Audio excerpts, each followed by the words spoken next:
If your Vic Firth headphones are cutting in and out, first thing to do, try to narrow down the problem.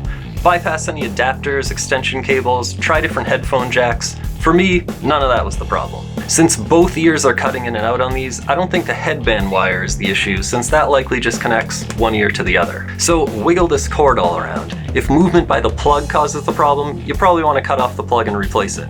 For me, however, movement by the ear cup caused the problem. I pulled on this cable to see if I could access it, but stopped when it felt like I was going to break something. So let's open them up, see if we can fix them. I wasn't sure if the cushions were glued in place, so I started with a razor, but there's no glue. I used this metal scraper, a little big for the job, but felt safer than putting a razor to the cushions. Just go around the ear cup with something flat and thin to pop off the cushion. This little film layer lifts right out. So does the foam. And then there are 2 screws we'll take out to remove the speaker. The solder joints where the cable connects to the speaker look okay, but I started by reflowing them. After, I tested audio again and found that wiggling the black wire by the solder joint caused more cutouts. So I resoldered the black wire, but same problem. So I'm gonna go ahead and blame the section of cable that goes into the ear cup. I cut away this wire tie so I could pull the cable back and forth, then marked it here, which I'm guessing is beyond the problem point. I pulled the cable through. Now here, maybe you could get the cable in a position where it works and tape it in place, but then you'll have to be delicate with these and worry about bumping the cable out of position. So I cut at my mark to remove the bad section of cable. Of course, this will shorten the headphone cable. I don't mind because I've only ever used these with an extension cable.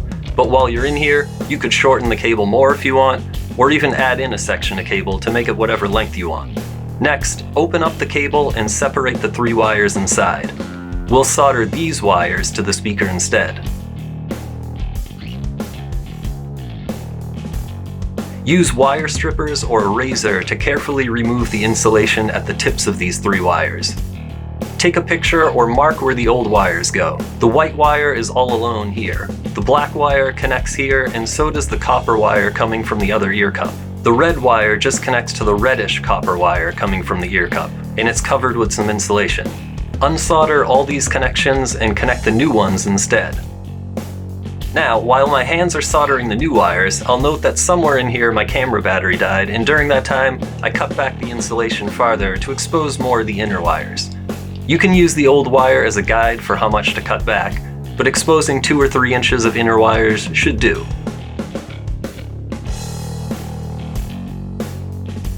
I used a little heat shrink to insulate the red wire. If you don't have this, some electrical tape will do as well. Once all connected, I tested again and no more audio cutouts. So I put the ear cup back together, starting with the speaker. Pull the cable back through to align the speaker to the mounting posts.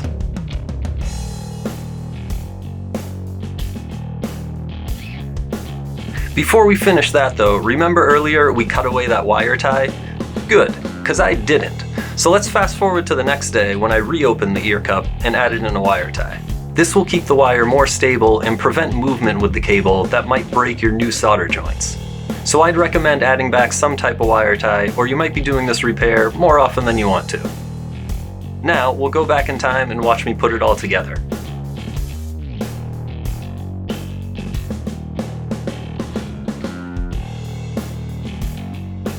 If this helped you, be a pal and subscribe, and leave a comment below. Thanks for watching.